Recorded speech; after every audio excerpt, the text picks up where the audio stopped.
Hello, ladies and gentlemen, and welcome to AfroComicCon 2020.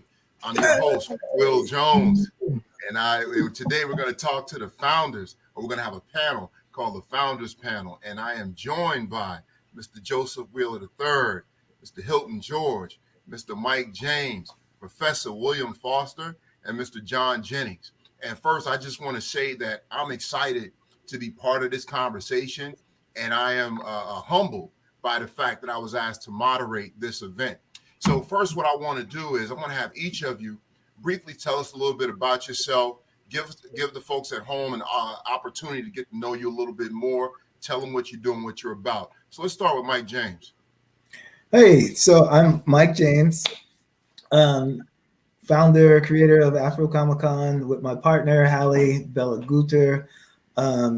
This is our fourth year doing AfroComicCon.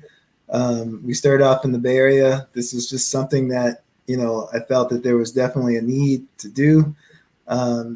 There's a lot more I'll tell you, but I really want to just give the platform to everyone else. And just thank you for coming in and joining us. Excellent. All right, Mr. Joseph Wheeler. Yes, I'm Joseph R. Wheeler III, founder and president of OnyxCon in Atlanta, and we are on our 12th year now, doing everything virtual for all the obvious reasons. Salute to AfroComicCon for putting this together, because this is definitely something I know a lot of us founders have been wanting to do for years, to get all the founders of every convention, part of what we call the Black Age of Comics, together to talk about the history of how we've done these things. And it's just amazing that you guys put that together. So salute to that first and foremost. Like I said, I'm from Atlanta, Georgia, born and raised. Started off my life as a visual artist, transitioned into acting, writing, producing in the film biz for the last 7 years. And I've been on numerous TV shows, numerous movies. Notable at the top of my list would be stuff like being on set with Black Panther. Shout out to the late great, of course, Chadwick Boseman. Actually, was in the room with the man, saw him perform. Been on set for Being Mary Jane, stood in front of Kevin Hart for Night School. So done a lot of amazing things with film as far as that. And then, of course, independent stuff where I've had a chance to do some lines, and just waiting for that big break, as they say in the biz, as I continue to keep OnyxCon alive and float through all of the craziness of what America is now, hoping for the better. Thank you. Professor Foster. Thank you, brother. As my colleagues have said, I'm very excited and pleased to be here as well. I'm one of the founding members of the East Coast Black Age of Comics Convention. I believe it's been 18 years since we started. I'm a professor emeritus. I taught English, literature, martial arts, and retired after like 27 years. Still writing. I've written 13 books, 2 books about Blacks in comics, getting ready to get the 3rd out to print, collection of essays and interviews. Very excited to be here. Very exciting topic. Thank you. All right, you're welcome. Mr. Hilton George. Yes, founder and CEO of BlurredCon. My partner and I, Haas Parrish, came up with the idea for the Black Nerd Convention and brought it to life starting in 2015. The first year of the convention was 2017, and this was supposed to be in 2020, our 4th year rotation. But for reasons that we're all familiar with, we had to put that on pause, and we'll be coming around for the 5th year convention, but the 4th year run. We're based out of Washington, D.C., and we run every summer, 3 days, 24 hours. We're just really trying to, expand the culture, expand the community. And, as a lifelong Blurred, being, cut from comic books and Dungeons and Dragons and video games, just finding representation both in the community, on the dais, on the guest list, on the stage, behind the microphone, behind the scenes, I think is so important. And bringing all of us together to have conversations relevant to that mission, that shared mission, I think is a really great thing. So thank you for having me. Excellent. All right, and last but not least, Mr. John Jennings. Hello, my name is John Jennings, and I am a professor of media and cultural studies. I am co-founder of the Schaumburg's Black Comic Book Festival, one of the original 4 with Jerry Craft, Jonathan Gales, and Deirdre Holman. I'm also co-founder of SoulCon, the Black and Brown Comics Expo at Ohio State University with Frederick Luis Aldama and Ricardo Padilla, and also the Black and Brown Comic Arts Festival, which we do in San Francisco on MLK Day. It's funny because again, like Joseph was saying, this is something that I think a lot of us have dreamed about doing for a while, is actually coming together and talking about like this history. And on top of founding these cons, I'm also a professor of media. Like I said, I'm an artist and a publisher and a comic book editor and scholar. And I think that, and this is embarrassing because I was like, because I've co-founded these events. I actually have moved on to doing publishing. So these events are now like independent of me. So I want to say that the Schomburg has been around for 8 years. I think we're going to the 9th year, I believe. I want to say that next year for BCAF is 7 years, and I think that SoulCon I think is 6 years, I believe. So thank you for having us. Seriously, I really appreciate being here, and I'm looking forward to the conversation. Awesome. And once again, I'm your host, Will Jones, founder of the Afrofuturism Network, and we're having GrioCon next year in Silver Spring, Maryland, so you can look forward to that. But I want to get to today's conversation. And like I said, we're fortunate that all of us have found ourselves in the same space, and we're able to kind of build and talk to the folks out there. What I want to start with first is, what puts you on this path? What puts you in this space of, creativity, be it comic books, be it literature? What is it that puts you in this space where you find yourself in this position today? And let's start with you, Mr. Jennings. What puts you in this space?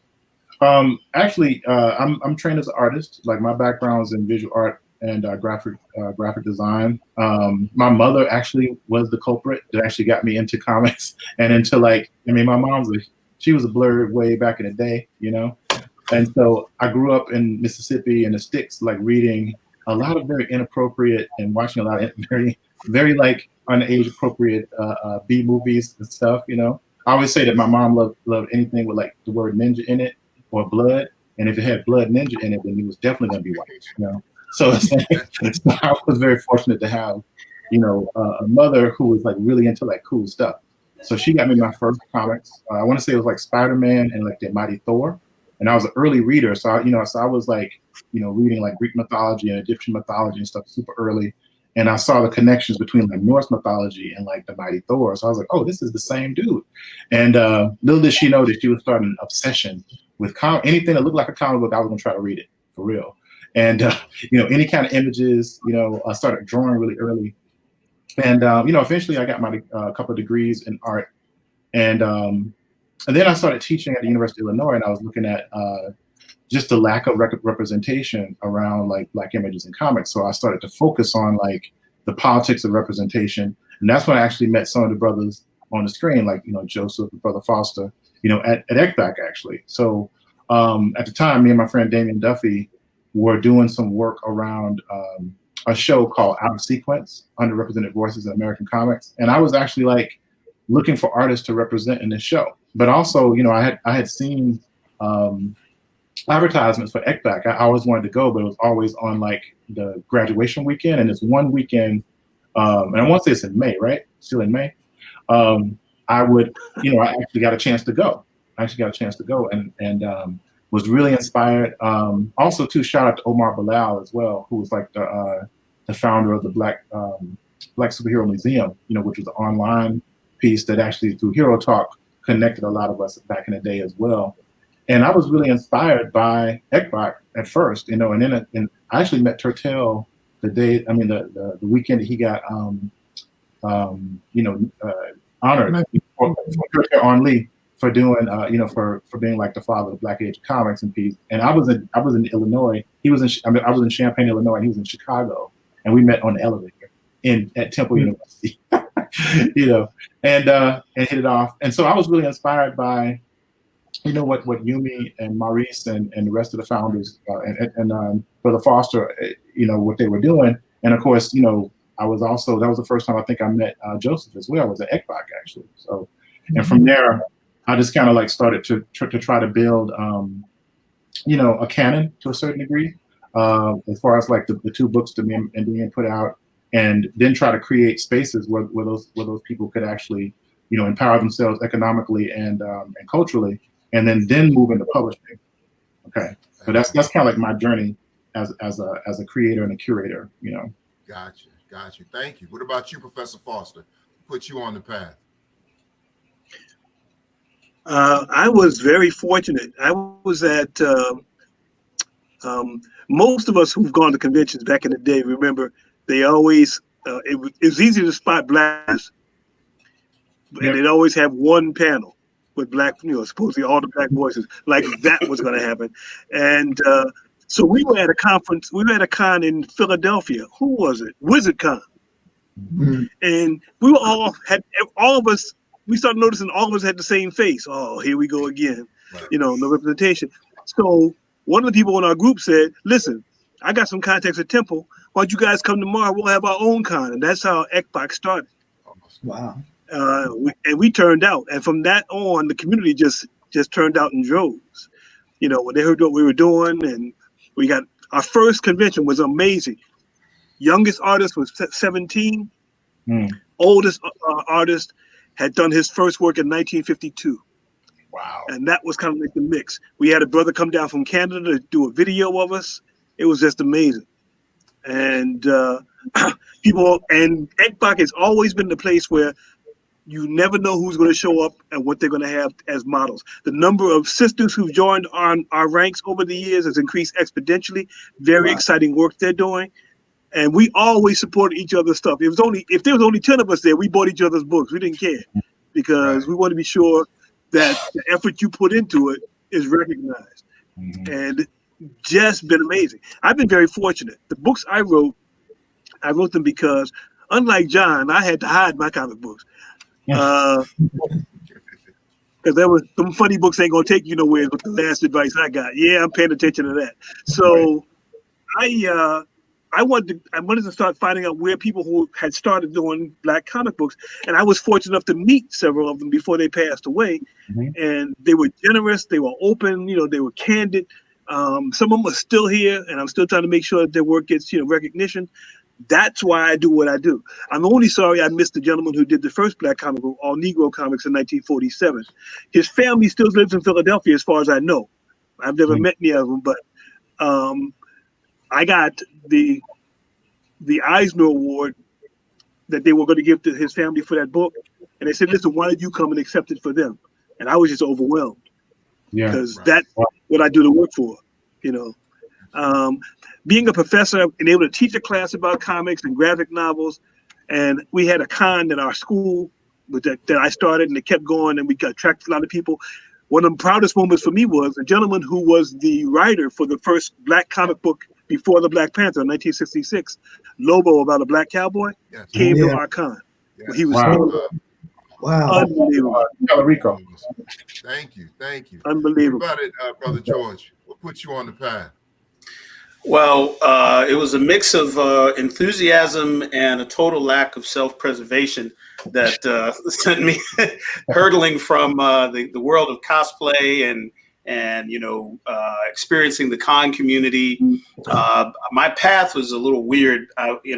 From fourth grade, from my first Gygax experience with Dungeons and Dragons to 9 years old, going in and just raiding comic book stores and just making that I just consumed comics. And, that shaped my personality, that shaped my vision of the world, which for a Black kid in rural North Carolina that didn't see a whole lot of Black people at all, let alone representation in their fantasy world,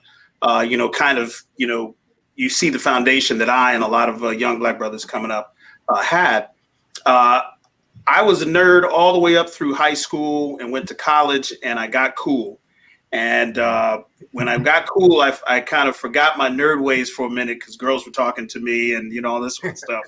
And then when I came out and got back into, the real world, jobs and stuff like that, I discovered the convention community and cosplay. And, I had time, resource, and just a lot of pent up nerdness. So I was going to a lot of cons. I was just, I was cosplaying. I was interacting with all my favorite artists and just discovering this world. And it struck me how well represented and how much participation was coming from the Black community across the board at all the conventions that I was going to, from New York to Atlanta to, North Carolina, Virginia. But then you would, just like the brother said, you look on the dais like, okay, well, who's speaking? Right. And what are they talking about? And how is this relevant to me? And I didn't see that. And then you look at the guest list and you're like, okay, I see. Right. All right, and I don't, I wasn't seeing the representation, and it just hit me, it would be really cool, if we had more of these types of multi-fandom conventions that had the parties and they had the video games and they had the, and they had Naseed and they had, how you doing, brother? In a minute.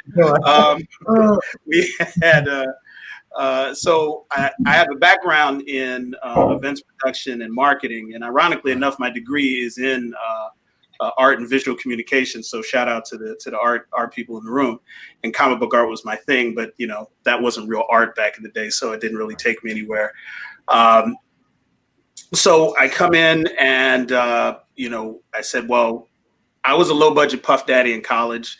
I did, fashion shows, concerts, after parties, all this stuff. So I knew how to structure an event and put it together, even though I had never done a convention before. And just like I said before, I leapt into this before I really knew what I was in for.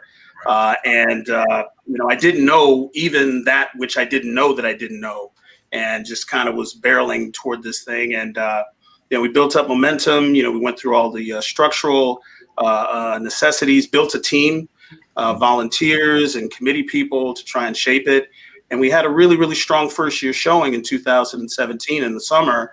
And it's just been growing ever since. And I'm meeting more and more members of the Black nerd community and the Black nerd convention community and the comic book community like yourselves. And as the youngest person here, as far as con running goes, it's just really, really cool to be able to have a community that allows us to share these kinds of resources to grow the community, because it's not just about entertaining and nurturing the people who are in it, but it's also in broadening it to those secret closet nerds who only interact with their nerddom at home or in their basement or on their screen and don't collectively connect with the community. And so, we're trying to figure out, how do we get more Black people who aren't members of the nerd space, who aren't members of the blurred space and the con space, and a part of this family that we're building, and try to grow that, because this is the time. We are ascended. So I'm glad to be a part of that mission. Thank you. Mr. Wheeler, what about yourself? What put you on the path? Oh, wow. So much like many of my folks here said, it all started by being a visual artist all my life, growing up drawing, painting. And I was that guy in grade school that everybody knows, Joseph draws, man. He got that fire, he be drawing, So that was my thing. And at a point of, I would say, it's funny because a lot of people get into comics super young. It wasn't really for me until 6th grade. Like, somebody gave me a comic book and I looked at it, but Lord knows that kind of got beat up with some toys and everything else. But by 6th grade, that's when I started taking it serious and going to a local drugstore, and they had one of those merry-go-round turnarounds. We can talk some real history here for folks who really don't know what we talking about, where we come from. But man, I saw like Transformers when it was by Marvel, and G.I. Joe, and those were my two, because those were my toys. That was the stuff I loved all the way up to about 5th grade, until it wasn't cool for you to be seen with a toy, So energy had to go into a comic book. So comic books was my thing. And a buddy of mine who I started trading with, we would just meet up every day and talk about comics and stuff. So fast forward to, say, high school, it's ironic when people have been mentioning the term nerd, because for the longest period of time, I love etymology, but I hadn't never looked it up. And when I did, I found it to be, old Americana, white culture stuff of labeling, the ugly guy that is super smart, but doesn't, and I was like, oh, I see why I get offended. Don't nobody want to be a nerd. It's like, back in the day, we weren't trying to hear nerd. So, right. Like when you talk about who was cool and who was nerd, it's like I've never been that person to situate stuff into that black and white. It was always grays for me. So I'm just like, I got elements of what they call me a nerd, but I'd be damned if y'all call me a nerd. Like, so I was cool enough, but I had my own clique. We were just the smart kids that was, we knew our own value. And I had my own kind of clique of other kids that were into comics. So there was appreciation for what I was doing and encouragement to keep going in it. So by the time I decided to go to college, because the other thing, the schools I was in, at the time, there weren't any magnets for arts. Like the school I went to was a magnet for math and science, and I was by my senior year, I was damn near flunking out in calculus because I'm like, look, I ain't gonna never need this. And I literally got out just so I could finish, with the proper grades I needed for the smart kid I still was. And I ended up going to Pratt Institute in Brooklyn, New York. Yeah.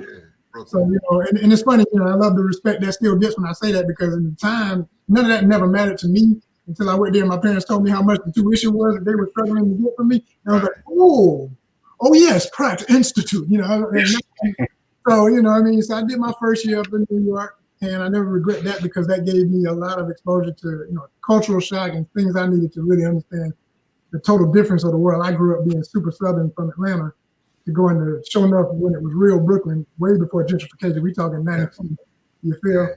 And, did that year and realized by the end, I was like, I'm not about to be the complaining, whining kid while my parents are struggling to pay for this. I'm coming back home because I know I don't want to be here. So I ended up going home and I finished at Atlanta College of Art. And ACA is now defunct for people who don't know what that is, because a lot of people say, is that the Art Institute? No, different thing. It got sold to it got sold to Savannah College. So Savannah College of Art, SCAD bought it. So these days when people ask me, I'm what SCAD wanted, And so so by the time I was leaving Atlanta College of Art, I remember there were some guys who were real deep into comics that were friends of mine. And I'll never forget, I told this story in Black Comics, the official book of the movement by John Jennings and Damian Duffy. Got to shout it out because it means so much that we did it and didn't wait for somebody else to tell our story. Thank you, John, forever. But I tell this story, and then one of the essays, I said, yes, that's right, hold it up forever.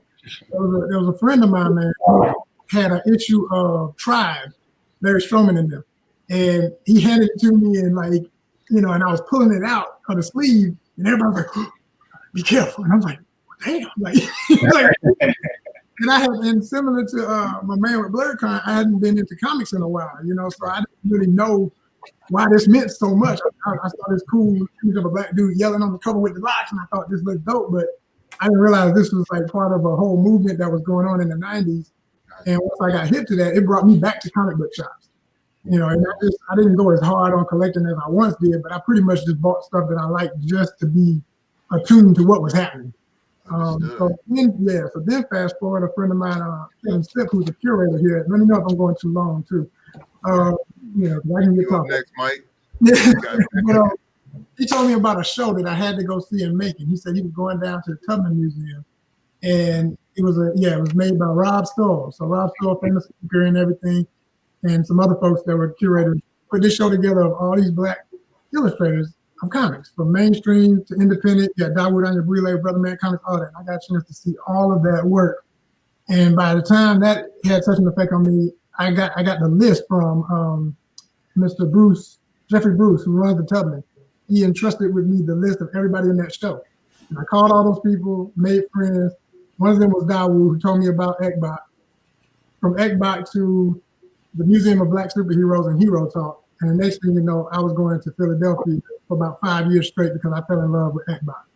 Ekbot, I always give shout to Yumi and everybody up there, Maurice Waters, that was family, the Forever family, Akinsiye.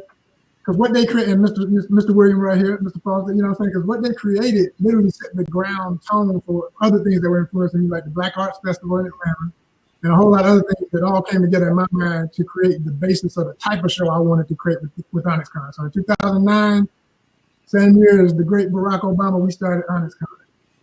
Excellent. The Southwest Center. All right. So we talked a lot about what's taking place in the East and in the Southeast. Let's take it out West. Mike James, talk to us. We'll put you on the path. Yeah, I feel like I've been on the path, ever since I was young. My mom was a school teacher, so I was always considered the nerd, even though I struggled in school, But comic books was always my love, and enjoyed it quite a bit until I had a little brother who just tore up all my comic books. But I continued to draw and just be drawn to comic books and all the shows from Ultraman to Speed Racer to all these things way back in the day. And from there, I started working after college. A little bit after college, I wanted to try to give back. I went to UC Davis, studied environmental science, and then you know, I really wanted to come back to Oakland and do something, you know, something just for the community. And so what I ended up doing is starting a program called DUSTY. That stands for Digital Underground Storytelling for Youth. And that was a partnership with the University of California Graduate School of Education. And from there, this program was interesting because it was literacy based. And we used to take these kids on field trips, and one of the field trips I wanted to introduce them to was, you know, going to Macworld and then also to Comic-Con or WonderCon. And WonderCon is one of the first comic book festivals that was hosted in Oakland, and then it actually moved to San Francisco, and then from San Francisco it moved to Anaheim. But in looking at it, I was always just kind of admiring it myself. And you know, when you walk in, you start seeing all these images. You know, you see first Superman, Batman, Wonder Woman, Aquaman. You know, you see just this whole, you know, sea of superheroes. And in the back of my mind, I kept going, man, where are the black superheroes? You know, I was like, it would be great to see somebody black up there. And so as I continued running the literacy program, you know, back in the early 2000s, you know, we got a huge grant to do digital divide, telling stories digitally. There was this one kid who was really, really, really into comic books. And I never forget Lamont. He basically, I knew for sure he was just going to be this comic book guru. And I saw him years afterwards, and I said, "Are you still in the comics?" And he's like, "Nah, I'm not into it." And I was like, "Why?" And he basically said, "You know, I just didn't see anybody like me. You know, he didn't see it, you know." And so that kind of really, I don't know, touched me a little bit. And then I think following along with when I guess the Oscars, you know, when they had just nobody of color in there, you know, and Jada Pinkett had said something, you know, kind of interesting. She said, you know, we just need to start our own thing. And so right there, you know, I was working and I was trying to figure this out. And I said, you know what? Yeah, we need to do this. We need to do our own thing. And on the West Coast, you know, I realized because WonderCon had left down to LA. There was nothing really there in Oakland. You know, Oakland was, you know, we were already losing. There was talk about we were losing the Raiders. We were talking about losing, you know, the Warriors and everything else. And I said, we got to do something. And, you know, it just kind of came up where we decided, like I said, we're just going to do this. And at the time, you know, I was telling Hally, Hally works on our board and everything. I said, this is actually what I really, really want to do. She's like, you always got all these ideas, right? And then, but this one she liked, right? And so I was like, okay, but this is the one I really, really want to do.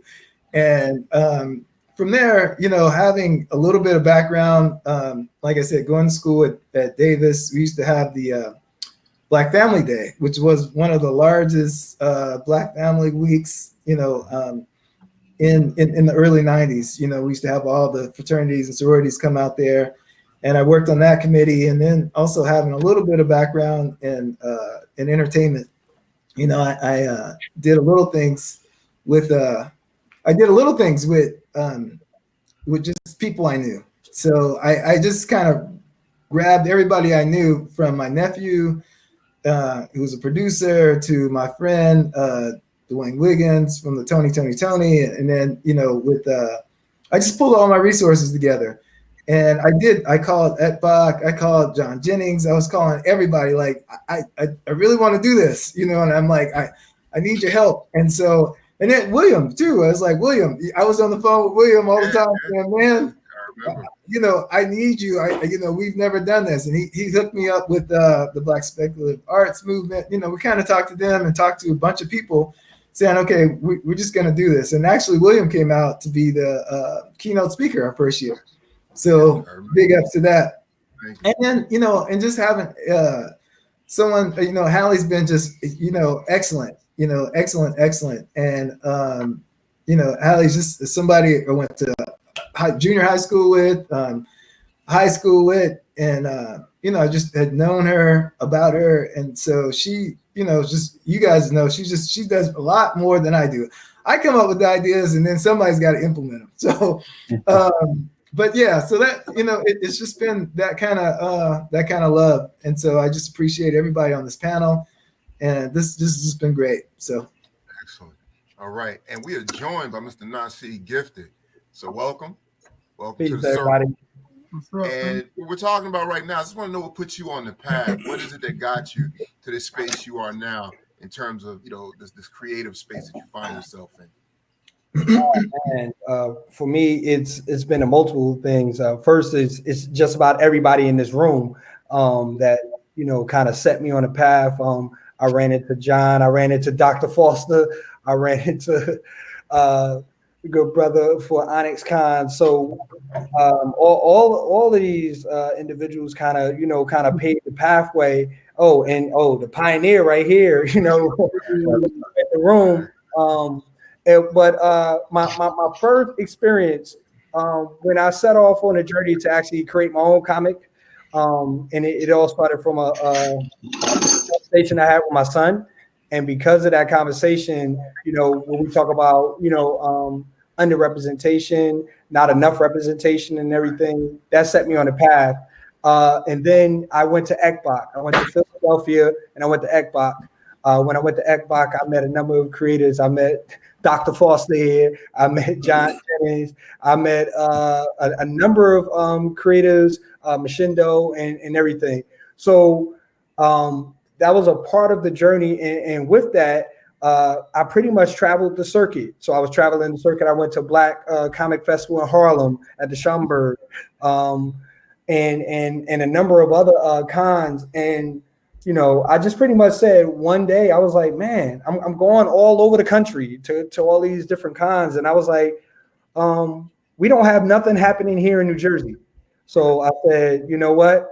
I called Yummy. I called him because, I didn't want to make it seem as if I was in competition, with anyone. And I was actually really looking for the blessing, to be able to do this. And Brother Yummy pretty much said that, look, this is needed. This is needed in our community. And I knew the community that I was coming from, we haven't had Comic Cons. We haven't had any type of Black comic festivals or anything like that. And we had to do things twofold. We had to actually host the con and then educate the community about the con at the same time.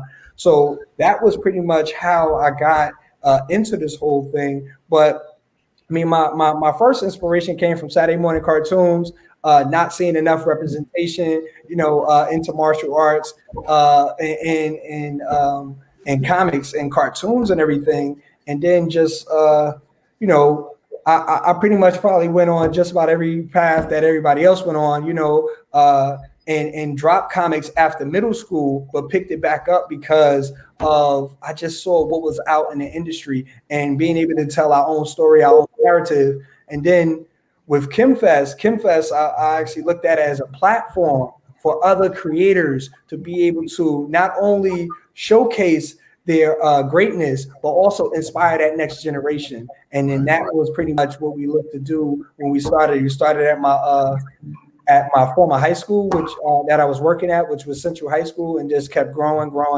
and building from there. And then that's pretty much the whole story of how, KimFest have come to light, and, and the rest is history.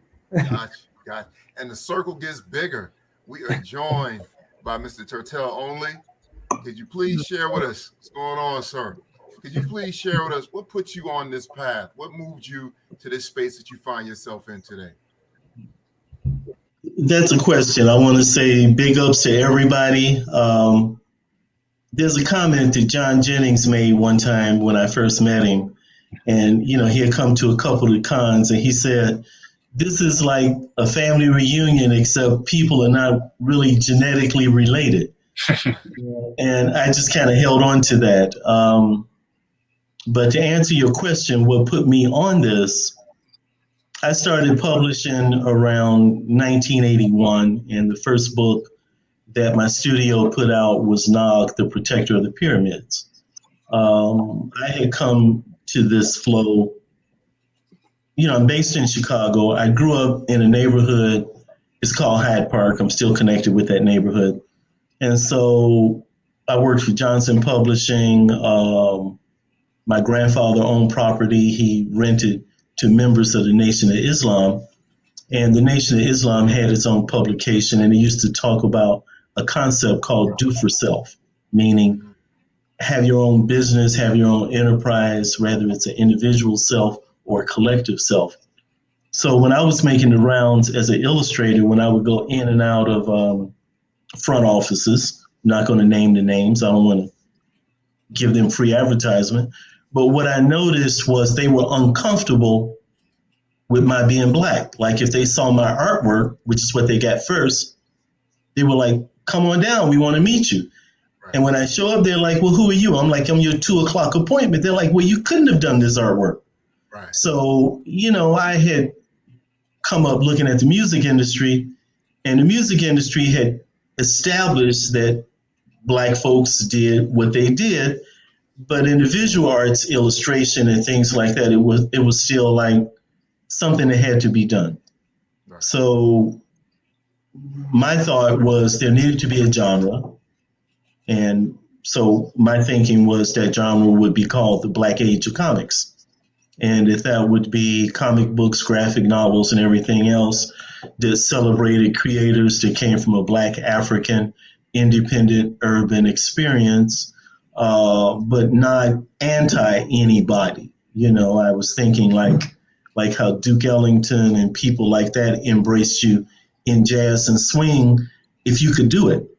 They didn't put the DNA thing as the line of demarcation, as did B.B. King with the blues, and in fact, even James Brown with soul music. So I felt like I had a kind of template, magical thinking, this could work in the visual arts.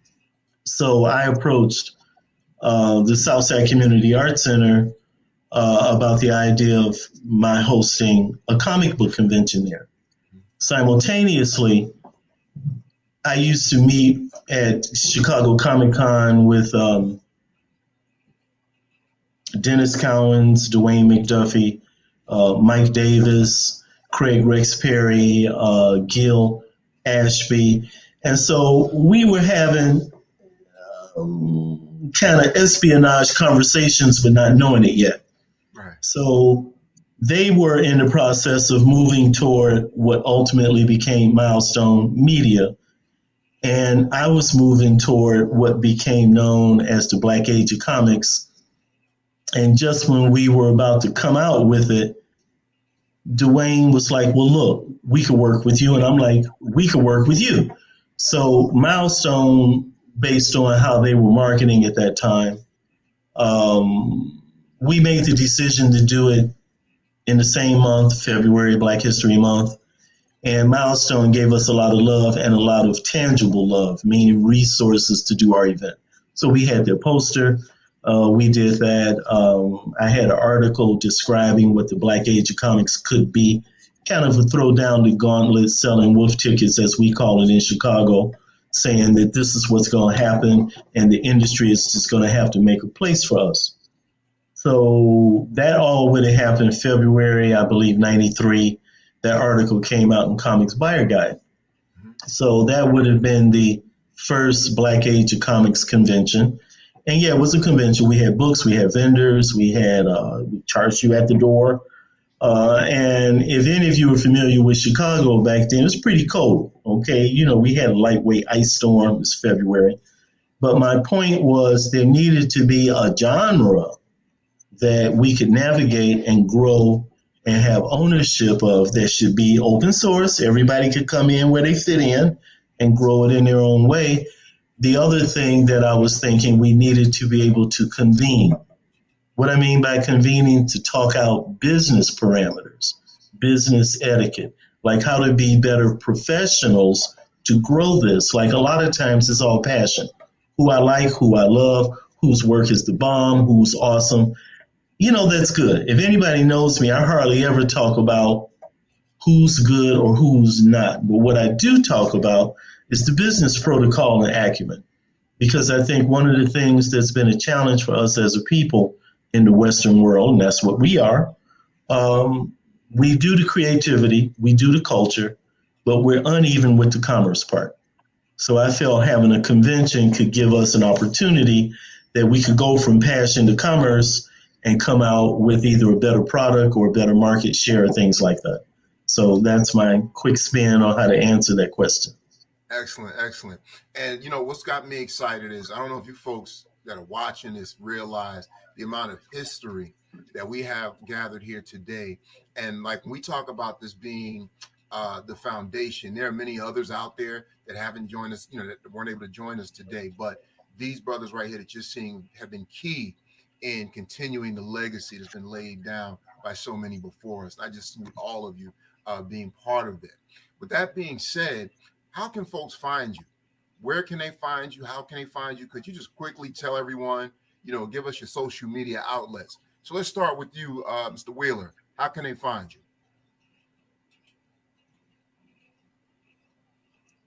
Got you muted, bro. Love the shirt, though. Appreciate that. I did that so I wouldn't. I was tapping on my thing. But anyway, no. HonestCon on Instagram and every other feed is at HonestCon on Instagram and on Facebook. But I stress Instagram because that's pretty much where we got the most follows, heading towards 10,000. Can't believe it. So happy. We are now a foundation, a nonprofit, so 501c3 nonprofit. So anybody who wants to donate, it's official, it's real, it's legit. Do that. We are honestcon@gmail if you want to contact directly. And if you want to check my feed and follow my journey as an artist, it's at JRW3Artist on Instagram again, and also JRW3Art on Facebook. But again, Instagram is where the party's at, so check me out there. And honestcon.com, of course. And Mr. Jennings, where can they find you? So I'm pretty easy to find. I work for the state of California as a professor, so you can just find me at the University of California, Riverside. I work for the Department of Media and Cultural Studies, and that's a good space for me. I actually don't have a personal website. I should. I know that's a shame. But I'm just really busy, man. I haven't had a chance to actually do one. So that's a good place to start as far as like professional, because that's my quote unquote day job. But you can also find me at John Jennings Art on Instagram, and you can find me at J.I. Jennings on Twitter. And I'm on those pretty regularly, and you can hit me up there. So. Great, thank you. Mr. Hilton, George. And we also have I'm sorry, I forgot. We also have a fan site for the book Black Comics is on Facebook too, for about 30,000 followers there. So. Excellent. Mr. Hilton George, how can they find you? BlurredCon.com. The website is where you find all the information about the convention, dates, times, guests, details, updates, that kind of thing. Our social media is also BlurredCon, the only one, Facebook, the page, the group, Instagram, is all BlurredCon. BlurredCon DC is our Twitter handle. And you can find out everything you want to know about us through that. I highly recommend, as I'm sure all of you, all the rest of you do, that you subscribe to our social media. It is the fastest and most direct way to find out stuff that's happening on the fly, because sometimes websites take a minute to update. But if you want to reach out, just message the social media, any of them. 9 times out of 10, I'm going to answer because I'm just freakishly on social media. But, that's how you find me. And heck, that's how I find you. So exactly. There it is, right? All right. Brother Foster, Professor Foster, how can they find you? It's funny you should ask. I just happen to have read no, I'm kidding.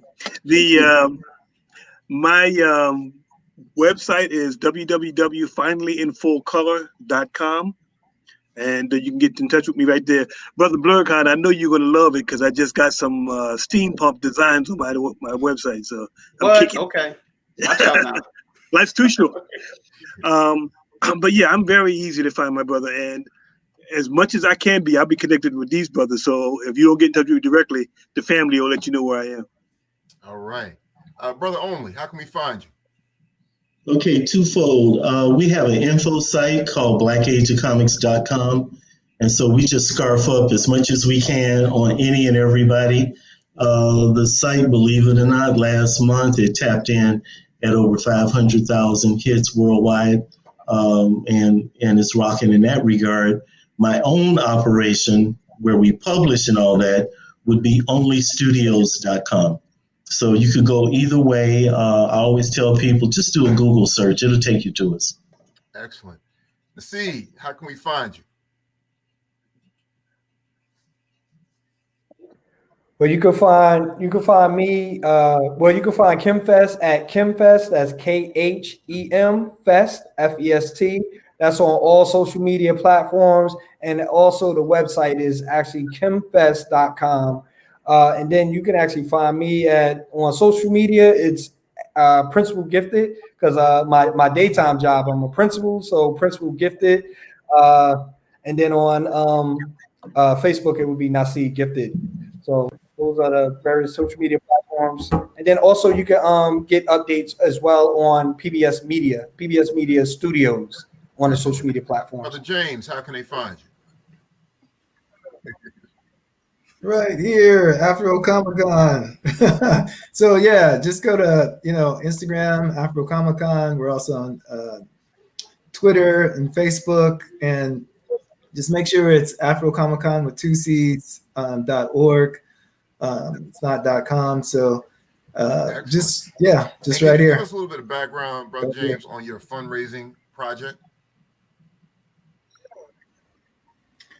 Well, yeah, we're currently running, raising funds to send a couple of young ladies out to a program that that they're going to be developing their own project. It's kind of like a STEM project. We have I wish Hally was here because she explained this a lot better than I can. But yeah, if you go on the website, you can see or where the fundraising that we're trying to do. We're trying to send specifically young women into STEM so that they can take part of this year-long project where they're going to be developing a project that then is going to be able to they can sell and their programs that they're going to do. It's called Moonshot. It's a 12-month program teaching skills, innovation, development, and entrepreneurship. So if you're interested, go to the website. There's a lot more information with regards to that. And then also we're trying to raise funds just for our overall nonprofit organization. Excellent. And folks out there, you can find me at Afrofuturism Network. That's afrofuturismnet.com. You can also find me at Instagram, Facebook under the same thing. You can also check me out at GrioCon, griocon.com. Now, what I want to talk about is I noticed that we were going around and everyone was kind of talking about their journey and their path. This thing about representation kept coming up. This thing about this idea of not seeing yourself in these spaces when you went to these conventions, when you were looking at television and movies. And I'm sure you've heard this before, but people tend to ask when we're concerned about it, why is it important? What's the big deal? So for you, could you just kind of talk to the folks and give them an idea of why that is so important? Because like I said, we hear it so many times when we started to raise the question, people started asking, well, why is it important? Why do you have to have a Black themed Comic-Con? Why do you have to have these Black characters in these comics and so forth? So I just wanted you guys to speak to that. And let's start with you, Professor Foster. What's the significance of no problem, my brother. The idea that someone can ask that question, like somehow it doesn't matter, but everybody has a role model. Face it, when I first started reading comic books, Superman and Batman, because there were no Black superheroes. And I worked for Weekly Reader for a short period of time, and they had a question that they asked very early on of all their advertisers. If you are a young kid and you're reading all these different resources and you never see yourself, how do you know you exist? How do you know you exist in a positive, intelligent form? If you're reading a book about mathematics and all the examples they're giving to young boys and you're a young girl, they're saying not only do you not matter, you are invisible. Gotcha. Same thing had to happen for Black people. The first Black comic book in 1947, Brother Owens, who put that book together, who was a reporter, and he was a crusading reporter. He wouldn't like sit back in the corner reporter. He said, I got tired of not seeing myself. When I met Burt Fitzgerald, who did the Golden Legacy series, he said the same thing. He said, we need to be represented. And everybody, and Black people included, told him that no one would buy a book about Black history. And he didn't listen to him. He went to A&P shop supermarkets. he went to Coca-Cola, and they knew a good deal when they saw it, and they bought all his advertising space. He couldn't sell on a newsstand because they had a system where if you didn't have the subscription list for the newsstands, you couldn't sell your books there. It didn't let him stop him. He was such a mean pioneer, and I'm glad I got a chance to meet him. He said a guy who he had hired as a printer was stealing his comic books. He was printing extra copies and selling them on his own. He took him to court. Wow. While he was waiting for the court case to come up, he had a heart attack. He got over his heart attack, went back to court, won his case. Wow. In the face of that, what am I going to say? My finger hurt. No, we got pioneers who stepped out and did good stuff, man. We have, and everyone I met, Richard Grasshopper Green, who did Underground comics. He was like one of the kings of black creators of black comics and Underground. Met him. He said pretty much the same thing. And he was funny and funky funny. Right. And I met him in Chicago shortly before he passed away. And I said, what about these books? He said, well, I'm trying to forget that. I'm trying to get into heaven now. But he was for real. Brother Fuller, Larry Fuller, out in Sacramento. They started their own books. Larry Fuller started his book, Ebon, back when nobody was giving him support. You can find a copy now. Hold on to it with both hands. Sleep with that bad boy because there ain't that many out there. But he was, when I got in touch with him, he was surprised that I knew who he was. I said, you kidding? We brought him all the way from Sacramento to Philadelphia to say, listen, you are a pioneer, my brother. We ain't never going to forget you. So representing who we are and the efforts of people who've come before us. Oh, one other historical comment, if I can. Everybody here know who the Pullman Porters were, right? The brothers who worked. Yes. Okay. And the brothers who worked on the trains, right? Yeah. They had their own system for delivering communication around the country. A lot of folks don't know this. The idea is that they knew what towns would sell their books. They wouldn't drop them off at the big towns because they would never sell black publications. So what they would do is wait till the conductors weren't looking, throw them off because they knew somebody was going to come pick them up. And that's how they got distribution. It wasn't just newspapers. It was fashion. It was music. It was sport. Whatever was going on, they were our postmen for the longest time. Okay, so that's who we are now. We're the postmen. We're making sure the word gets out. Excellent. Now, y'all see, folks that are watching this, you see the history lesson y'all getting. Y'all won't go hear that nowhere else, So let me just throw this out to everyone. We talk about that representation piece. What does that mean for you in terms of significance? And feel free to jump in. What does that mean to you? Because for me, I remember as a kid, once again, not too many black characters. When we had them, I remember Rickety Rocket. I don't know about you guys, but I mean, it was, these black kids in a junkyard with a robot, and you would get excited about seeing it, and you just was happy to see representation in any way, shape, or form. Everybody loved Panthro. I loved Panthro because I knew it was a brother. So what did it mean to you in terms of representation? Just leave that open for everyone to jump in on. Wait. I just want to put in a couple of things, okay? Again, there's Jennings, right? He asked me these questions, and they circulate in my mind. One, he asked me, he said, well, brother, what was it like for you when you were out there by yourself doing this? Now, I wasn't alone in the way that some people think because, I feel like I'm at one with those that come behind me. I'm in a continuum. But what he was talking about is when I was going to places like African Festivals of the Arts and the original iteration of the Black Expos, I would show up with books that I would have bought from, somebody out of New York, somebody out of Kansas City, and I have them on the table with my books, and I'm like, yeah, we the Black Age of Comics. And they're like, well, brother, this ain't even making any sense. So I'm still working on an answer for Jennings, which I'm going to get one day, and then I'm calling him up and say, I got your answer. But coming to representation, to me, part of it is this cascade. Like it used to be blacks, male or female, couldn't do the creative work if they got a job. Then it was, if you did the job, it wasn't as good. Then it was, okay, it was good enough, but it can't make money. So we got the idea to a point where working in the mainstream, a lot of us did it. It made money for somebody somewhere. Then it was a black concept couldn't make big bucks. And so, okay, I got to name a name. So when Blade hit as a movie, it showed the market value.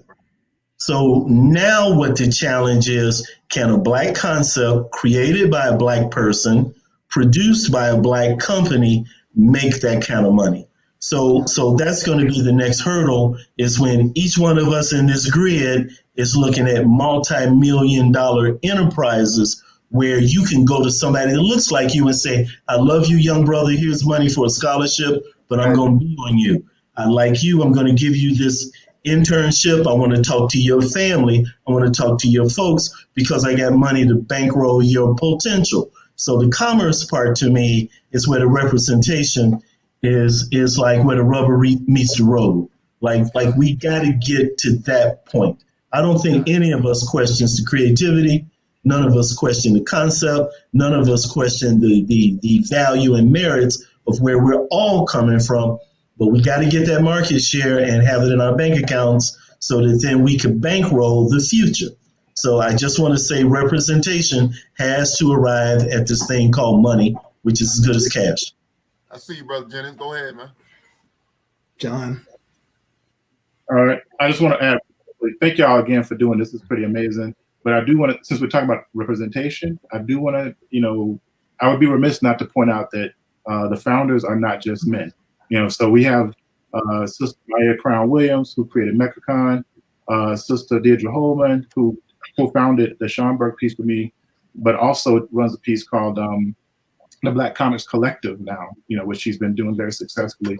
And also Sister Regina Sawyer, who created Wink, Women in Comics as well. They're doing it out there too. And I just want to make sure we celebrate the sisters who are doing this work too. One thing I want to mention about representation is there's a sociological term, because I teach comics representation in my classes. Like literally I teach a class on politics and Black superheroes now, which is crazy. There's this sociological term called symbolic annihilation. And it was created by this sociologist called George Gerbner, I believe his name was, 1976. And basically the theory states that by not showing someone or by destroying their image, you're actually symbolically injuring that person, so because it's important to understand, like, what you don't show is just as important as what you are showing, and as Brother Foster was kind of alluding to, like, if you can't see it, you can't be it, and so one of the things that I love about the Schomburg is that I think we service about 50,000 kids or something like that by now. It's kind of wild. We actually live in a space now where Black kids never know what it felt to not be subject. You know what I'm saying? What I mean by that is, like, there's so many things out now where, and we're putting out this work too, and actually fostering these spaces where, like, Black children, they never have to know what it feels like to not be the center of the narrative. We live in a very different time right now. And so a lot of the stuff I wanted to put forth is that, it's really important to represent everyone. Because me and my friend Damien started with, like, different types of representation across the board. And to what Turtel is saying too is extremely important. Basically, I'm just picking up the baton from, like, as much as I can in different areas. But the idea of, like, getting a market share, that's why I founded Megascope with Abrams Comic Arts, is because the next level is to put these books out on an international scale, and obviously the market is showing, like, yo, these books can sell, so like really well, and that's actually part of it too. And the other thing I want to point out is that there's been a massive growth between the first Black comic book and the second Black Comics Returns book, where you see, like, there's almost like 3 times as many conventions now. We actually have a network now, which is which I think is extremely important, So anyway, I'm gonna stop talking because I just love this stuff. I love this. So yeah, we're loving this. Exactly. So while we're talking about diversity, let me ask you this. This is another one that's a hot button issue right now. Now that so many of these comic properties are coming to the big screen, some of them were white in the comic, Black on screen. Some were Black in the comic, white on screen. Folks getting heated, getting hot. What do you guys think about that in terms of, what some folks referring to as race switching when it comes to these characters? Because that kind of, goes to that whole question of representation and diversity. So what do you guys think about that? I'm going to let one of you young brothers handle this. I don't want to be jumping under both feet. I might get mad. I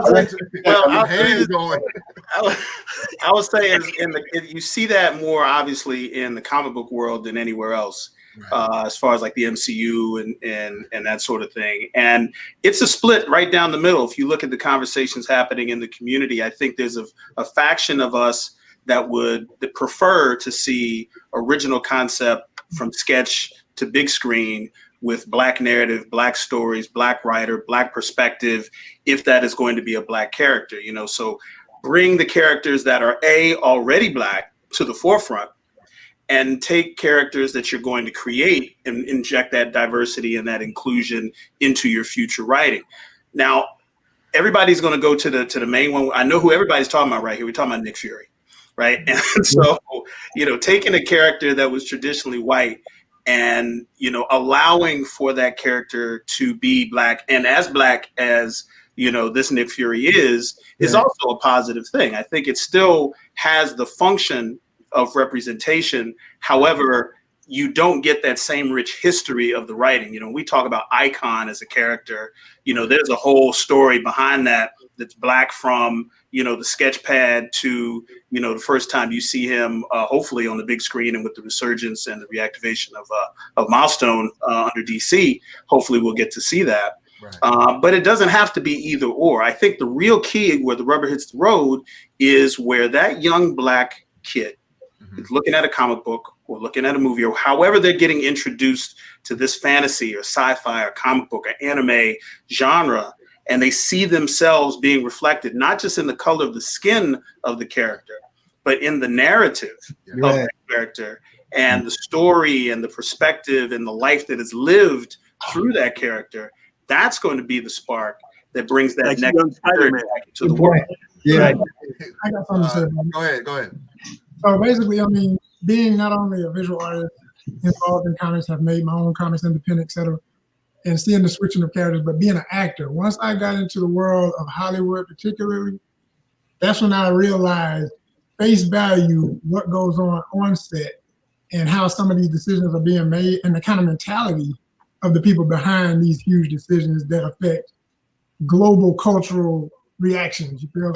So I don't have a problem with it in terms of, you know, it was a guy and then there's a lady in a movie, or vice versa. If, you know, you're not switching it to the point where it's taking away something from what was always the essence of the character. Like, you know, something I remember, I was having a casual conversation with Yumi Odom of Ekbot one time, and I remember he said, you know, you turned Wolverine into a tall guy. He was a runt. And the character, I never thought about it with Hugh Jackman. I agree. He was such a good actor with it. I didn't even think about it. But now I thought, and I said, you know, he's right. But then to take it to something else, you know, I've heard people jokingly say, well, what if we ended up with a white Black Panther? I'm like, wait a minute. Wait a minute. You know, it's just like, no, and hell no. You know what I'm saying? It's for a reason. You got to go back to the beginning of what was intended by these two well-meaning liberal Jewish folks that said, we're going to create this whole universe with a Black man in his own country, in his homeland, that is the smartest, most intelligent, most technologically savvy. For them to want to do that, and for what it became when years later all these Black artists get a hold of it and give it what it became, you know, the fourth highest grossing domestic film in history. Yes. That can't be tampered with. And I think the same, you know, justice should be served to everybody's ethnicity for certain characters, if that's so much of what the character is. Leave it alone on some level. And then with other stuff, sure, I get it. Because, you know, I'm looking for a role, and, you know, but I know there's stuff that if somebody gave me services, I'll turn it down. Because I'm like, no, that ain't, you know, it's too much. You mentioned Nick Fury. I always found it funny when I was watching Captain America.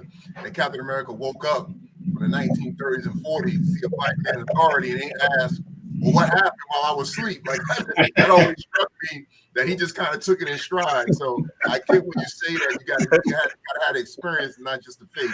So when we're looking at this space, and I leave anybody else want to chime in? I wanted to chime in really quickly. I'm sorry. Yeah, go ahead, please. Yeah, really quickly, because this is something I used to be really contentious about. Because back in the day, I used to call characters like the hand-me-down heroes, right? Right. Because, like, you know, particularly a character like Steel, which I still have a lot of. I'm still not a huge Steel fan, because he's such an amalgam of like so many different, you know, characters. And I was like, so they're not going to create a new black character. Now, of course, like looking at the research, creating new characters is extremely expensive. That's one thing. To actually create a character that's successful. Now, I mean, think about it. When was the last like really successful comic book character that everybody knows about? Like who was it? Like Invincible? maybe, I don't know. I mean, so you think about it, because all these characters are very old, and so they have a very long fan base. The other thing I want to bring up really quickly, I don't want to take up too much time, is the fact that later on I realized that one of the most significant tropes of the superhero genre is the idea of the legacy character, right? So if you want to look at like the Flash, Barry Allen was the first legacy character, because you had like Jay Garrick, and you remember like the split screen where they're running together and stuff. Yeah. So basically what they do is they actually recreate that character. And so part of like being a superhero is actually handing your mantle down, right? And so what changed my mind, several of them, like the new version of the Question, Mr. Terrific is actually a legacy character. He's a great character, actually. Kamala Khan is a great character. That's a legacy character. So yes, I mean, they're race bending and gender bending sometimes, but if it's done well and like I said, culturally like speaking, I think a character like the Crimson Avenger is one of my favorite legacy characters. Now, if you think about it, really what you're complaining about is the fact that, well, this new character just happens to be a woman of color or a man of color, or or what have you. But why is that different than say having Jay Garrick pass down the mantle to say Barry Allen? To me, it's the same thing. It's just we're just complaining because of the representation, but that's actually part of how superheroes function, is they pass their mantles down. So there you go. That's what I think about it now. Yeah. Anyone else on diversity before I move on? I don't want anybody out. Yes, please. Well, there is. I know for me, what diversity. happened with. Go ahead. Let's hear from you, Mike. No, I'm going to be short. Go ahead. Right. I'll be very short. I promise. The changing of the narrative of the story of the origin of Captain America to include black men to test the super soldier serum, and made that a permanent continuum for the rest of the story. You cannot tell the story of Captain America without having an idea about what the Tuskegee experiments were. Marvel did that, and I'm stunned. I'm stunned to this day that were people who want to deny that and don't want to tell that story. Marvel made it, whether intentionally or not, I assume intentionally, that you can't tell that story without talking about one of the most shameful episodes in America's history.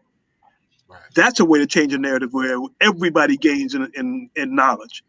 And you cannot forget how bad the past was and what we need to be pushing for in the future. I'm sorry, brother. Go right ahead. No, I was just going to say, I mean, around diversity with back in the 70s, having Bruce Lee was just, key, to being, this icon. And I know for me, studying a little bit of martial arts, and that was very influential to me, is seeing this Asian brother on there, and me actually wanting to be like Bruce Lee, was really important. And then when I start seeing, today, when you start seeing kids, little Asian kids wanting to be like Black Panther, saying this is what I want for Halloween now, so it's very important to see, diversity and interchanging of diversity, roles. And I just think that that's just important for us to allow these spaces to happen with no one questioning, you can be whoever you want to be, so that, I just want to throw that in there. The funniest part of that story, when the Black Panther's global success, what cracked me up most about that is that the movie first came out and it was just in the end of summer, which means they start advertising towards Halloween. Black Panthers were showing up in black and white neighborhoods all over the damn world. And I was saying, shut up, everybody. What you got to say now? Right. You can't deny the power of the black man. And I just, what cracked me up, people who like closet racists, you got to deal with handing out candy to whoever comes to your door, whether they, you can't see their face or not. Black Panthers coming, And just like I have my students. Ain't no way to get to work. It's like my students who are working nursing programs and medical programs at the college I taught at, and they said they occasionally had to deal with racist people. I said, well, there's one thing you can always be sure of. When they call for a bedpan, they ain't gonna be asking what color you are when you bring it. Right. True. So let me ask you guys this. Where do you want to see this thing go? All of what you started, what you laid down, and the things that you're working on now. Where do you see this going? Where do you want it to go 10, 20, 30, 40, heck, even 100 years from now? what is it that you guys want to see happen with this? Let me just leave that open. I'm gonna jump in real quick because one thing I want to see is I want to see all you brothers here on the West Coast, right? I want to see you here on the West Coast, and I want you to see us, you know, fill these convention centers that are huge out here, right? You know, we can't do it alone. We have to do it together. You know, that's the main thing. If we can get 60,000 people or 100,000 people in, you know, into one of these convention centers and having all of us, you know, represent our brand and our this movement, because it's not just about one group, it's about all of us, you know. And that's the one thing I would dream to see, you know, is a huge West Coast representation, and same thing on the East Coast. You know, we go there, we go wherever we have to go, because I'm looking at the larger conventions and they seem to not have a problem getting sponsorship, any money, you know, anybody coming. And, you know, we're fairly new, but not really, especially after listening to all you brothers. It's like we've been around for a long time. So it is our time to really, you know, look at how economically we can come together, rent out this facility, bring everybody there, bring all our wisdom, our intelligence, and give homage to, you know, everybody who's come before us, you know, these amazing, great voice actors and actors. That's what I'd like to see. So, yeah. Well, after any Great Depression in the history of this country, there's always a roaring period. And I feel like once we can get to a point where it's not just, oh, we're back, but you know, every day you walk out, you feel a little skeptical about everybody who passes you that you don't know. Once we get to the point where you are truly feeling confident to be out in public again, I think we're going to have, all of our events are going to have exceptional numbers. I think it's going to be groundbreaking. I think the years of people being forced to be home and watch everything and relate to each other through what we're doing right now is going to make people literally just like, I mean, it's going to be like hug festivals. You feel what I'm saying? I mean, I say that sort of joking, but I'm serious. People going to just be in park like for these hours, you know what I'm saying? Till they get be like the brothers, right? That the brothers who came home from the Vietnam War. Hey, Exactly. 25-minute handshake. Straight up, man, straight up forever. You know, so I can see that being a catalyst. And in terms of the economic power, what we know, if we just want to speak of the Black dollar, and what we know that does, I think, you know, the kind of Black Panther turnout, again, people are becoming more aware. That's why so much is so important about this. Like I've increased my thing tenfold. I keep telling you, look, follow OnlyCon on Instagram, because the more numbers we've got from people being forced to be at home or shorter days, so they get home and they rush to their phone or whatever to look at this, and they realize, man, this is the stuff I never had time to absorb because I was always working, but this has been going on. Or somebody kept telling me, but I finally see what this is. I like these people and I want to meet these people. Man, I'm telling you, if it takes 5 years, it's going to be hard to get them out. It's like, yeah, it started at this and it was supposed to end at 7, but we still here at 2 a.m. in the morning. You know, it's going to be crazy. For real. Right. I cannot agree more. I think that what has happened is that this tragedy, which has been COVID, and the revolution that, you know, kind of sparked with George Floyd, happened during this forced digital revolution. You know, what we're doing right now is technology that would have been really difficult 8 months ago. You know, we might not have had the apps, or we might not have had the cameras, or we might not have had the microphones and the lights. You know, we would have eventually got here.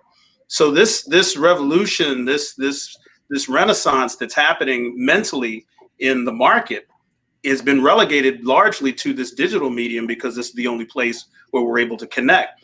And just like you were saying, you know, Joseph, you know, our reach has almost doubled in the last 8 months, because we have an audience that has been forced in front of their screens, you know, to be on social media, to be in Zoom meetings and calls, to, you know, to be more subject to digital advertising, and not in the physical space where all of us are used to, because we're all retail promoters. I've seen, I believe, all of you in the physical space with flyers, with ideas, in physical discussions. That's where we've always been. And I think that this buildup that is happening, because we're all in our homes and all behind our screens connecting digitally, once we get into that physical space, and just like Joe said, once I'm not worried about your particles and you're not worried about mine, you know, 20-minute hugs, man, we're gonna be exhausted. Just dap fest. We're just gonna be dapping. Whole con, just dapping. I definitely agree with all of that, because as a people, we, when the recessions and the depressions actually hit us as a community, we become the more innovative individuals. So this pandemic has have us reach in our cerebrums and come out with some great things. I didn't think nothing about doing a virtual ChemFest, before the pandemic and everything. Now the virtual ChemFest has actually been more successful than the in-person ChemFest. And then the whole piece with the whole rebroadcast and everything else. Now, you getting thousands of views that you wouldn't get in person. You have 2,000 and 3,000 people that may come in person, but now you got 10,000, 20,000, and it just kind of just keep living on, and just being able to constantly keep this on minds of individuals, because what the pandemic has definitely done is put people on pause, right? And being able to put everyone on pause now, like you were saying earlier, Brother Will, as far as, just being able to, just sit back and see that, wow, this is actually going on in the world. This is actually happening.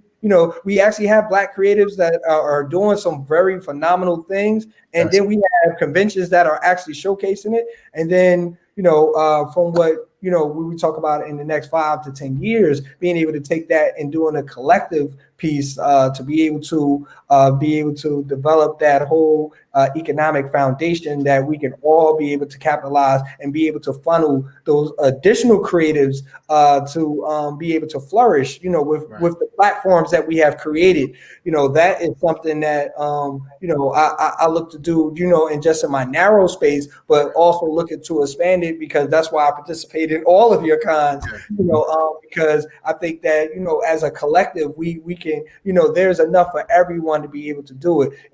When I look at the big three and I look at, what Disney does and how they fund, from their marketing plan, they pull for their movies and everything like that. Everything is a year out. And then, from a marketing standpoint, to be able to, understand that and doing case studies with all this stuff, that's something that collective creative juices that we all have, and be able to pull that all together, So, I mean, it's not just us. I always think that, the next generation behind us being able to, be inspired because they met someone at OnyxCon, they met someone at BlurredCon, and because of us being able to have these platforms have influenced that next, like I'm looking like, the Barack Obama, because, for us growing up, we didn't think Barack Obama could ever exist. And then that's something, and now that we actually have these platforms and we have our Barack Obama, now we have kids that look at us and look at the platform and be able to say that, look, oh,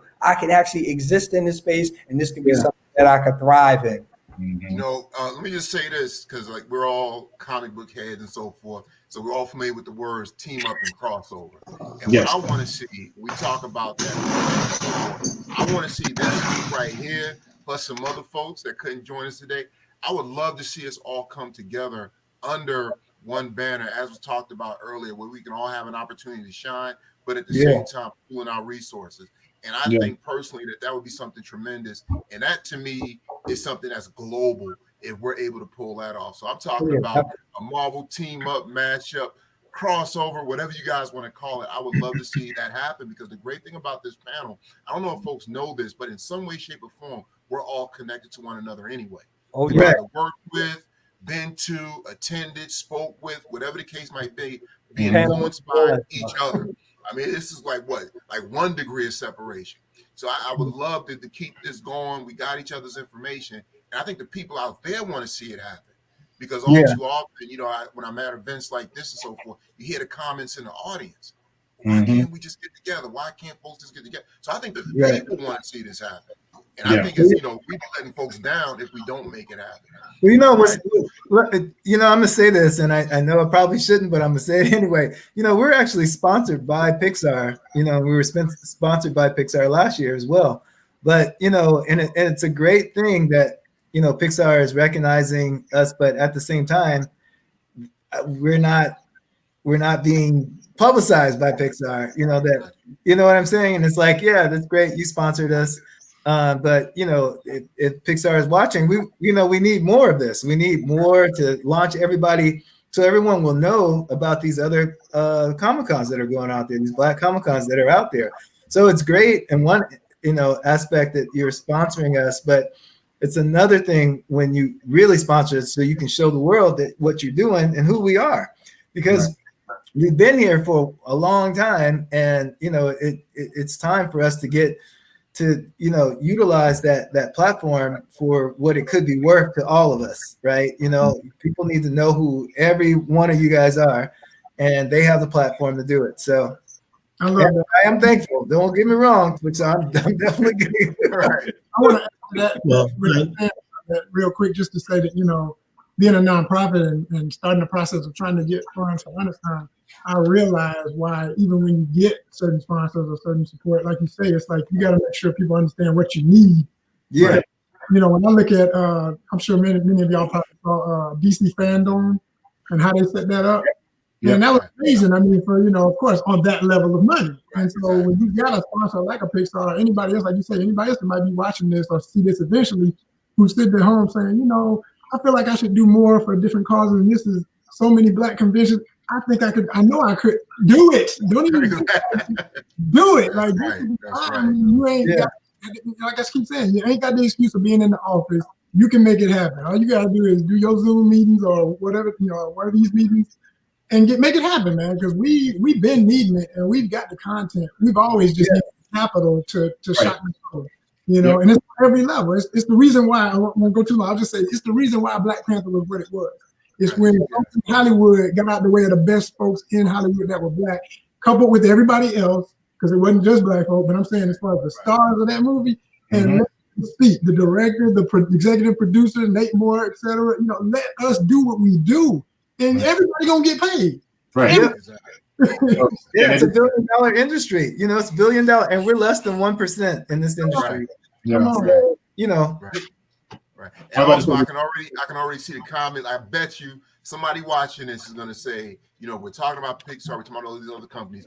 What about our own communities? What about those Black-owned businesses in those communities and so forth? Because one of the things that you definitely want to be mindful of when you talk about turning that dollar over in the Black community is we also got to support each other in these endeavors. We keep saying what we want to see, but we vote with our dollars. So all them folks out there that's watching, cast your ballot with each one of us, on our social platforms. Come out to our conventions. Support the folks that are writing these books, that are making these comics, and support these artists. I just want to say this. Support those artists who have been doing it right from day one. All too often, you got these companies that are getting credit for all of a sudden coming into an awakening, but you have these Black publishers, you have these other publishers that have been doing it right from day one, and they didn't have to be convinced to show us in the correct light. They've been doing that from the beginning. So I want to salute all of those folks. Like I said, for the folks that just couldn't be here, that may be watching, we know who you are. We have you at our cons, and just support those folks who've been doing it right from the beginning. Because I think that's just as important as us celebrating when DC or Marvel, gets something right in 2020. Right? So let's do this. I want to make sure that we've had an opportunity to hear from everyone. Is there anything you want to tell us about some upcoming project that you have? Because like you said, COVID, we kept it going. We found other ways, we adapted. But what do you have coming up next year that folks need to know about, assuming we can put all this behind us and folks are finally going to be able to come out their homes? What do you have going on? And please just jump in. Let's do it. Okay. Well, I'll take a bit of that and just simply say Onli Studios is in the process of producing more books and putting pressure on stores to try to have a section for the Black age of comics. When I was a kid, all of what we call manga anime was in something called Astro Boy. And manga anime didn't have a name yet. It definitely didn't have shelf space. It didn't have wall space. So we all do products, we all do books, we all celebrate each other's books. But a lot of times what the independent Black-owned publisher is doing gets overwhelmed and lost by the juggernaut, which is the mainstream.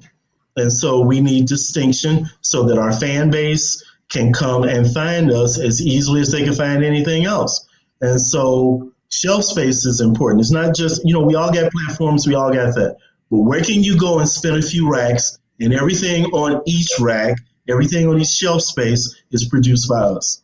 And that needs to be there so that people can experience the product, get comfortable with the product, be critical of the product, and we can get back and forth in this thing called commerce and profitability. But Onli Studios is moving away from the convention model and getting back into distribution and, more importantly, the production of products.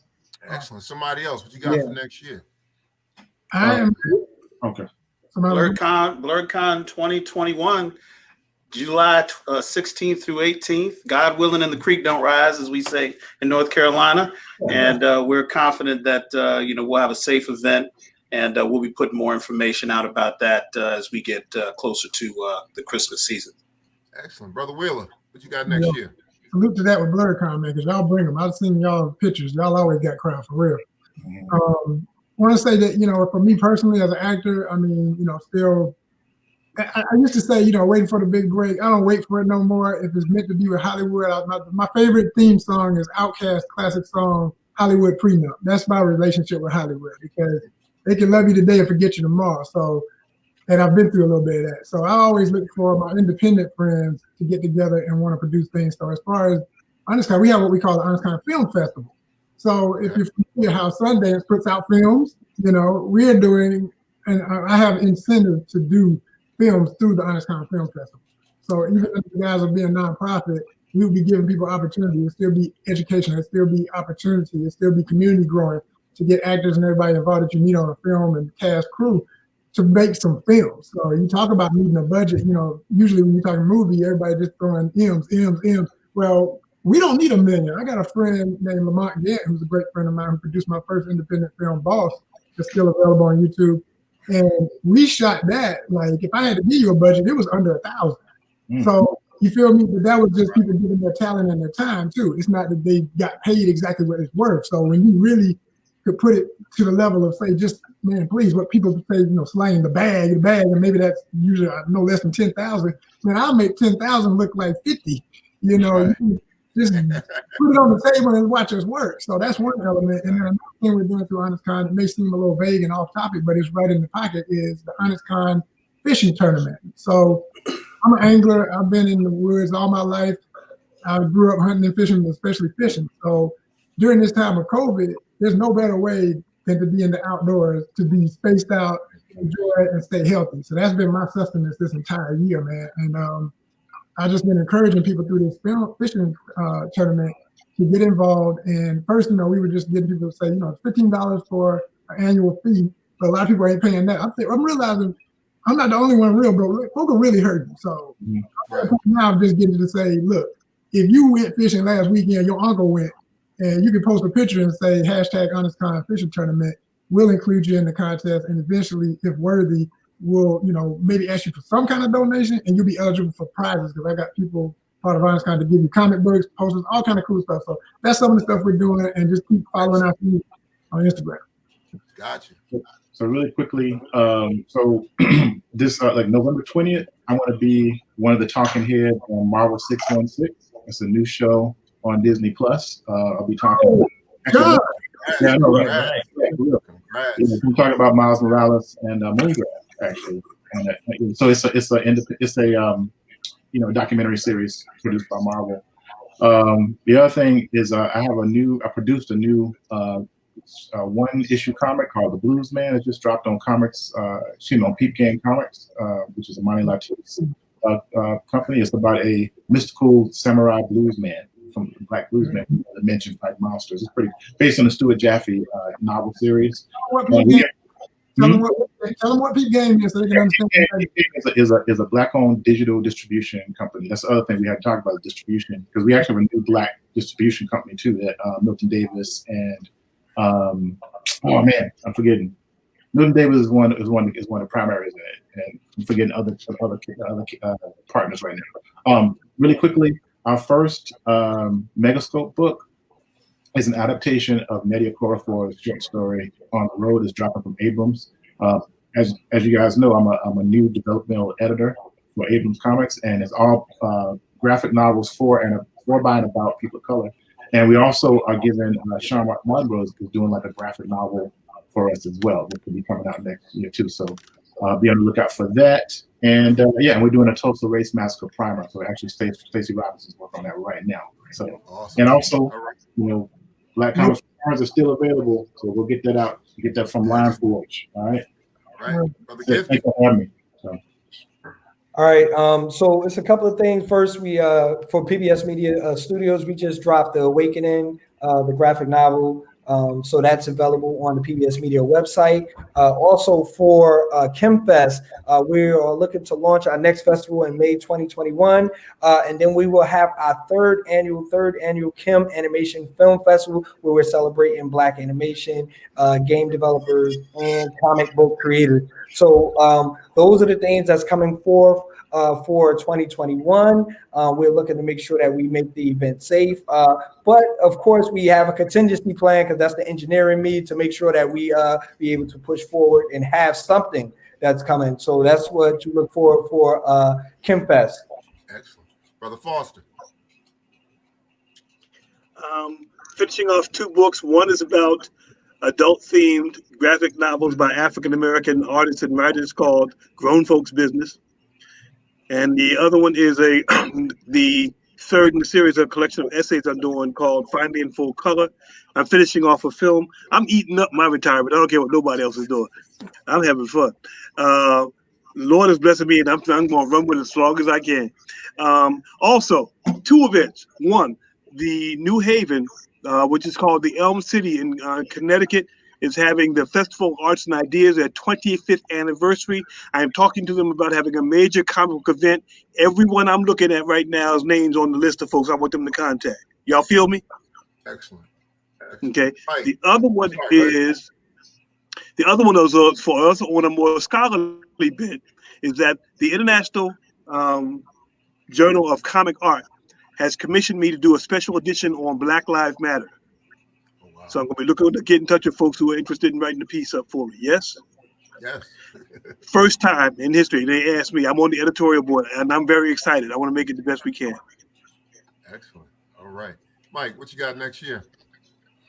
We're going to be doing a live event next year, hopefully, if everything goes well. We also have our podcasts that we're doing, AfroComicCon podcast. We currently have our film festival as well. And we're just look for us. We got a lot going out there, and we definitely just want to embrace everybody and support however we can. So, yeah.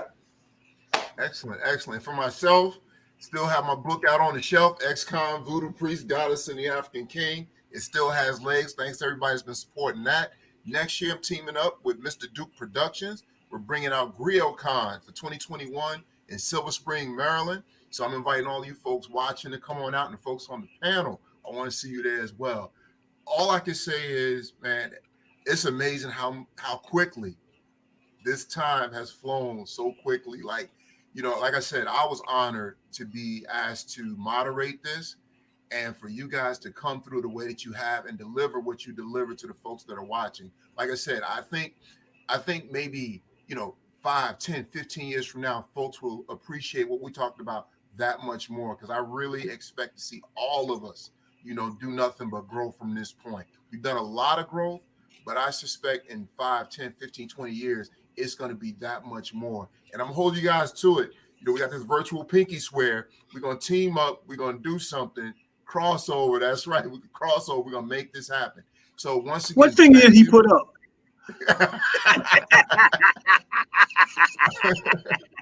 Thank you to AfroComicCon for putting this together. There's plenty more events coming from